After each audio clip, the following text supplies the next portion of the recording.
अस्सलाम वालेकुम dear students, कैसे हैं आप सब। My name is Rayan Malik and I am here to teach you physics class 9th. In this lecture, we are going to start a topic of chapter number 8, which is change of state and also the latent heat of fusion. So let's start our lecture. As we have studied three states of matter, which is solid, liquid and gas. So अब इन states में change कैसे आता है, तो यहाँ पर हम discuss करते हैं वाटर को। जैसे कि वाटर जो है वो सॉलिड स्टेट में भी होता है, लिक्विड में भी होता है और वो गैसियस स्टेट में भी होता है। सो लेट्स सपोज कि एक सॉलिड जो है वो हमारे पास आइस क्यूब है। आइस क्यूब को जब हम हीट प्रोवाइड करते हैं तो वो कन्वर्ट हो जाता है लिक्विड में। दैट मीन्स के स्टेट चेंज हो गई और इस स्टेट चेंज होने में आइस हीट को एब्जॉर्ब करता है और एब्जॉर्ब करने पर वो कन्वर्ट हो जाता है लिक्विड में। सिमिलरली जब लिक्विड को आप फर्दर हीट प्रोवाइड करते हैं तो वही लिक्विड कन्वर्ट हो जाता है स्टीम में। और यहां पर भी क्या है कि हीट एब्जॉर्ब हो रही है। सो जब भी आप सॉलिड से लिक्विड में आते हैं और लिक्विड से आप जब गैस में जाते हैं तो इस स्टेट में हीट हमेशा एब्जॉर्ब होती है। सिमिलरली लेट्स सपोज कि वो स्टीम जो है वो ऊपर जाकर क्लाउड्स बन गई और क्लाउड्स का टेम्परेचर जब दोबारा से कूल डाउन होगा, दैट मीन्स कि वहां पर वो हीट को रिलीज कर रहे हैं। जैसे ही हीट रिलीज होगी तो वो दोबारा से बारिश की फॉर्म में लिक्विड बनकर नीचे को आ जाएगी। तो इस तरह से गैसियस स्टेट जो है वो कन्वर्ट हो गई लिक्विड स्टेट में। और इस केस में क्या हुआ कि हीट एमिट हो रही है। सिमिलरली जब आप उस लिक्विड को फर्दर फ्रीज करते हैं बाय यूजिंग रेफ्रिजरेटर, तो यहां पर भी क्या है कि उस लिक्विड में से आप हीट को एमिट कर रहे हैं तो वो लिक्विड कन्वर्ट हो गया दोबारा से सॉलिड स्टेट में, which is in the form of ice. So I hope कि यहां पर आपको ये कंसेप्ट क्लियर हो गया होगा कि जब भी स्टेट चेंज हो रही होती है तो किस कंडीशन में हीट इवॉल्व होती है और किस कंडीशन में हीट एब्जॉर्ब होती है। सो ये था चेंज ऑफ स्टेट। अब हम एक एक्टिविटी डिस्कस करते हैं। लेट्स सपोज कि आपने एक बीकर लेना है और बीकर में आपने कुछ आइस क्यूब जो हैं वो आपने डाल दिए। Now this is the solid state और यहां पर हम इन आइस क्यूब का टेम्परेचर मेजर कर लेते हैं, विच इज -30 डिग्री सेल्सियस। अब इस आइस क्यूब को, इस बीकर को अब आप प्लेस करते हैं किसी भी स्टैंड पर जिसके नीचे एक फ्लेम मौजूद है और वो फ्लेम जो है वो इस आइस को कन्वर्ट कर देगा लिक्विड में। अब जब स्टार्ट में आपने फ्लेम उसको प्रोवाइड किया तो क्या फौरन से वो आइस कन्वर्ट हो जाएगी लिक्विड में? Of course not. There is a portion जब हम उसको हीट कर रहे हैं तो वहां पर उसका टेम्परेचर -30 से इंक्रीज होकर 0 डिग्री सेल्सियस तक आ जाएगा। सो -30 से 0 डिग्री सेल्सियस तक टेम्परेचर आ गया। जैसे ही 0 डिग्री सेल्सियस पर आएगा, this is the melting point of ice. तो यहां पर आइस जो है वो मेल्ट होकर लिक्विड में कन्वर्ट हो जाएगी। सो लेट्स सपोज कि आइस जो है वो आपकी कन्वर्ट हो गई लिक्विड में। सो आफ्टर कन्वर्जन फिर से टेम्परेचर इंक्रीज होना स्टार्ट होगा और टेम्परेचर आपका 0 से इंक्रीज होकर चला जाएगा 100 डिग्री सेल्सियस तक। तो इस तरह से थर्मोमीटर जो है आपको साथ साथ रीडिंग आपको बता रहा है कि इसका टेम्परेचर 100 डिग्री सेल्सियस तक पहुंच चुका है। और आप जानते हैं 100 degree Celsius which is the boiling point of water. तो यहां पर वो लिक्विड बॉइल होगा और वो फर्दर कन्वर्ट हो जाएगा गैसियस स्टेट में, which is in the form of steam. तो अब हम इस एक्टिविटी को एक ग्राफ पर ड्रॉ करते हैं। लेट्स सपोज कि मैंने कहा कि स्टार्ट में आइस का टेम्परेचर था -30 डिग्री सेल्सियस, तो -30 डिग्री सेल्सियस से हम स्टार्ट करते हैं और फर्दर टेम्परेचर इंक्रीज कर रहा है और वो जा रहा है 0 डिग्री सेल्सियस तक। अब इस दौरान कुछ टाइम भी कंज्यूम होगा, तो यहां पर हम ग्राफ ड्रॉ कर रहे हैं टेम्परेचर और टाइम के कोरेस्पॉन्ड। और इस दौरान जो टाइम कंज्यूम हुआ वो सिंपल नीचे हम एक्स एक्सिस पर हम देख सकते हैं। सिमिलरली फर्दर आप जब हीट प्रोवाइड करेंगे तो उसमें वो आइस उस हीट को अपने अंदर एब्जॉर्ब करेगा और वो कन्वर्ट कर देगा उसको लिक्विड स्टेट में। सिमिलरली इस दौरान भी टाइम कंज्यूम होगा, लेकिन यहां पर टेम्परेचर इंक्रीज नहीं होगा, बिकॉज जब भी स्टेट में कन्वर्जन हो रही होती है तो उस दौरान कभी भी टेम्परेचर इंक्रीज नहीं करता। सो आप देख सकते हैं कि हमारी जो ग्राफ है वो उसी स्ट्रेट लाइन में है लेकिन यहां पर क्योंकि टाइम कंज्यूम हो रहा है तो उसके अकॉर्डिंग हमने उसको एक्स एक्सिस के कोरेस्पॉन्ड हमने लाइन को इंक्रीज कर दिया। अब फर्दर जब हीट हम प्रोवाइड करेंगे तो फिर उसका टेम्परेचर 0 डिग्री सेल्सियस से इंक्रीज करके जाएगा 100 डिग्री सेल्सियस तक। इस दौरान भी टाइम कंज्यूम होगा, जो कि आप देख सकते हैं एक्स एक्सिस पर। जब फर्दर आप उसको हीट प्रोवाइड करेंगे तो फिर वो वाटर 100 डिग्री सेल्सियस के बाद, which is the boiling point of water, तो यहां पर वो कन्वर्ट हो जाएगा स्टीम में।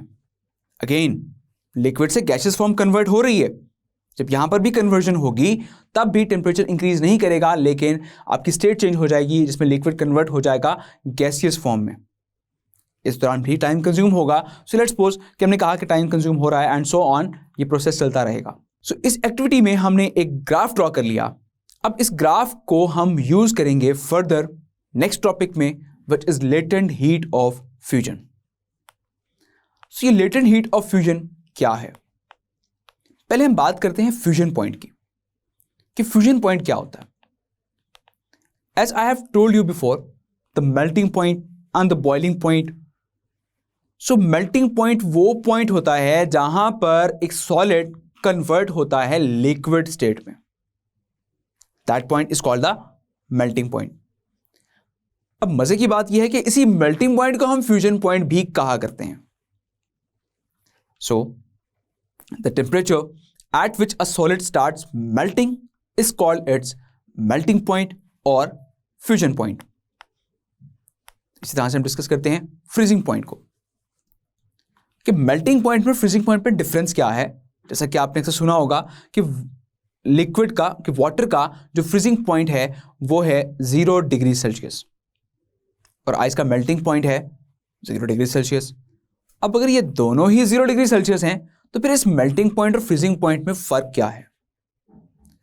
मैंने अभी यहां पर कहा कि वाटर का फ्रीजिंग पॉइंट है 0 डिग्री सेल्सियस और आइस का मेल्टिंग पॉइंट है 0 degree Celsius. So there is a difference कि वाटर का फ्रीजिंग पॉइंट, तो जब भी हम बात करेंगे फ्रीजिंग पॉइंट की तो हम किसी लिक्विड स्टेट की बात कर रहे हैं कि लिक्विड स्टेट इस पॉइंट पर आकर फ्रीज हो जाता है। और जब भी हम बात करेंगे मेल्टिंग पॉइंट की तब हम किसी सॉलिड की बात कर रहे होंगे कि सॉलिड इस पॉइंट पर आकर मेल्ट हो जाता है।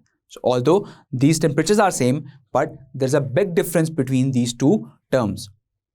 So I hope यहाँ पर आपको ये दो terms clear हो गई होंगी। तो जब हम freezing point को define करेंगे, so we can define it as the temperature at which a substance changes from liquid to solid state is called its freezing point. कि जब वो liquid से solid state में जा रहा होगा तो उस point को हम कहेंगे freezing point. So now what is latent heat of fusion? Now you clear the concept of fusion point, which is the melting point. तो latent क्या होता है? Latent हम कहते हैं छुपा हुआ। Latent heat of fusion वो heat जो कि छुपी हुई हो, और fusion point मतलब कि melting point। तो melting point के दौरान वो heat जो कि छुपी हुई है उसे आप कहते हैं latent heat of fusion। अब ये छुपा हुआ, यहां से आपको ये कंसेप्ट क्लियर नहीं हो रहा होगा। सो रिकॉल द एक्टिविटी, कि जिसमें हमने कहा कि आइस का टेम्परेचर -30 से इंक्रीज होकर 0 डिग्री सेल्सियस पर आ गया। आपने उसको हीट प्रोवाइड की और टेम्परेचर इंक्रीज होकर 0 डिग्री सेल्सियस तक आ गया। 0 डिग्री सेल्सियस तक पहुंचने के बाद फर्दर उसका टेम्परेचर इंक्रीज नहीं हो रहा। अब क्या यहां पर आप उसको हीट नहीं दे रहे? ऑफ कोर्स आप उसको हीट दे रहे हैं, but still there is no increase in the temperature. Why? Because यहां पर कन्वर्जन हो रही है जिसमें सॉलिड कन्वर्ट हो रहा है लिक्विड स्टेट में। तो जब भी कन्वर्जन हो रही होती है तो उस दौरान जो आप हीट प्रोवाइड कर रहे हैं वो हीट सारी की सारी यूटिलाइज हो जाती है उस कन्वर्जन में। That's why there is no increase in the temperature at this point. So अब यहां पर जो हम हीट दे रहे हैं उससे टेम्परेचर इंक्रीज नहीं हो रहा, तो इस हीट को फिर हम कहते हैं कि ये हीट जो है लेटेंट हीट होती है, छुपी हुई होती है, जो कि नजर नहीं आ रही होती, जिसका इस ग्राफ पर कोई इफेक्ट शो नहीं हो रहा क्योंकि इसमें टेम्परेचर में कोई इंक्रीज नहीं आ रहा। तो इस हीट को हम कहते हैं latent heat of fusion. So we can define it as heat energy required to change unit mass of a substance from solid to liquid state at its melting point without change in its temperature is called latent heat of fusion. कि जब हम किसी भी unit mass को heat provide करते हैं तो उसको जितनी हीट रिक्वायर्ड होती है एक सॉलिड को लिक्विड में कन्वर्ट करने के लिए at its melting point without change in its temperature, के बगैर उसके टेम्परेचर में चेंज आए, is called its latent heat of fusion. So I hope आपको ये कंसेप्ट क्लियर हो गया होगा कि लेटेंट हीट ऑफ फ्यूजन क्या होती है। तो इसको हम डिनोट करते हैं HF से, उसका फॉर्मूला है mathematically HF is equals to delta QF which is the heat of fusion divided by M. M is the mass of that substance. So delta QF is equal to MHF. Clear? Now the latent heat of fusion of ice is 3.36 into 10 raised to the power 5 joule per kilogram and at 0 degree Celsius. Clear? कि अगर आपके पास 1 kilogram of ice हो तो वो 3.36 into 10 raise to the power 5 joule जो है heat absorb करती है और वो कन्वर्ट करती है सॉलिड को लिक्विड में। Clear? So now let's discuss experiment number 3.1, जिससे हम ये प्रूव करते हैं कि latent heat of fusion of ice जो है वो क्या 3.36 into 10 raise to power 5 joule per kilogram जो कि हमने अभी पढ़ी, क्या वो ठीक है या नहीं। So let's prove it. Experiment number 8.1, जिसमें हम यूज करेंगे एक्टिविटी को जो कि हमने अभी डिस्कस की। सो हमने ये कहा कि जब आप उस बीकर को हीट प्रोवाइड करते हैं जिसमें आइस कन्वर्ट होती है लिक्विड स्टेट में, तो फर्स्ट ऑफ ऑल आइस का टेम्परेचर -30 डिग्री सेल्सियस से इंक्रीज होकर जाता है 0 डिग्री सेल्सियस तक, और वहां पर फिर वो हीट एब्जॉर्ब होती है और वो कन्वर्ट होता है लिक्विड स्टेट में, and this point is called melting point और फ्यूजन पॉइंट। तो यहाँ पर आप जो भी हीट दे रहे होते हैं वो हीट सब की सब एब्जॉर्ब हो रही होती है इसमें, जिसमें कोई टेम्परेचर इंक्रीज नहीं हो रहा होता, and that heat is called latent heat of fusion. तो यहाँ पर हमें डिस्कस करना है कि लेटेंट हीट ऑफ फ्यूजन की वैल्यू क्या होगी आइस के लिए। तो फर्स्ट ऑफ ऑल हम नोट कर लेते हैं कि वो जो आइस बीकर में मौजूद है उसका कुछ मास भी होगा। सो मास ऑफ आइस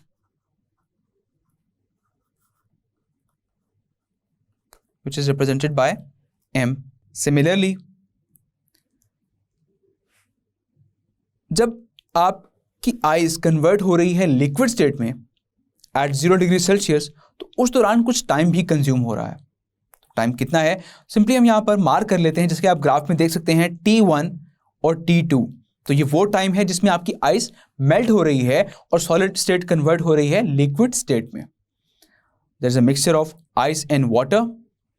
तो यहाँ पर जो टाइम कंज्यूम होगा which is called fusion time, and that is find by T2 minus T1।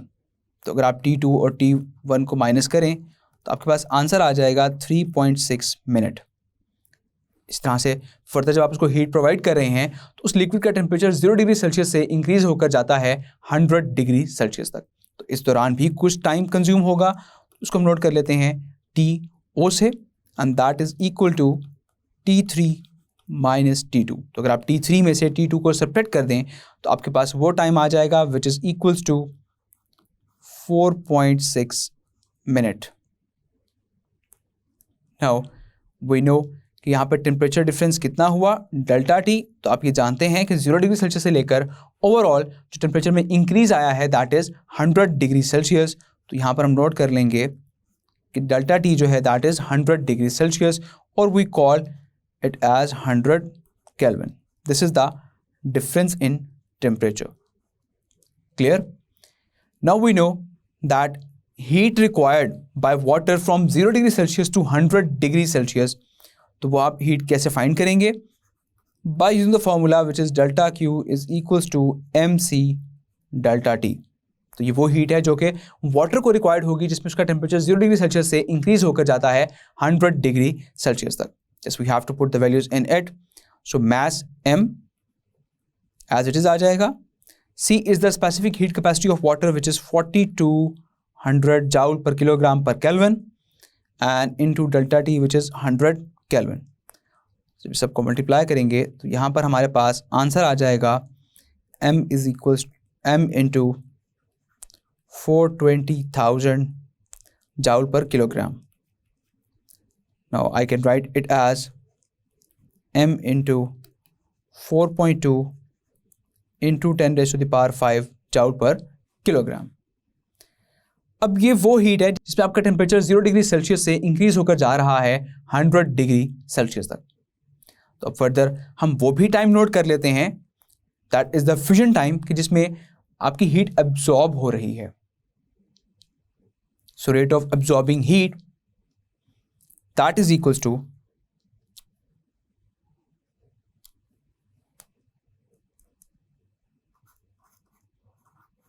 rate of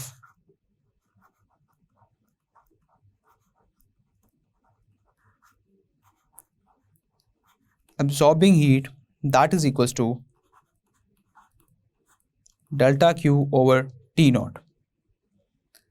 So rate of absorbing heat which means delta QF, क्योंकि यहाँ पर हम फ्यूजन हीट की बात कर रहे हैं और इसको हम टाइम ऑफ फ्यूजन से डिवाइड कर देंगे, TF that is equals to delta Q over T naught.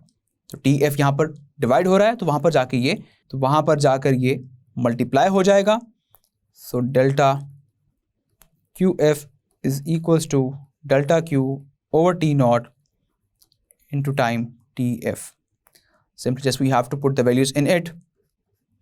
Delta Q which is MC delta T, जो कि आपने फाइंड आउट किया m into 4.2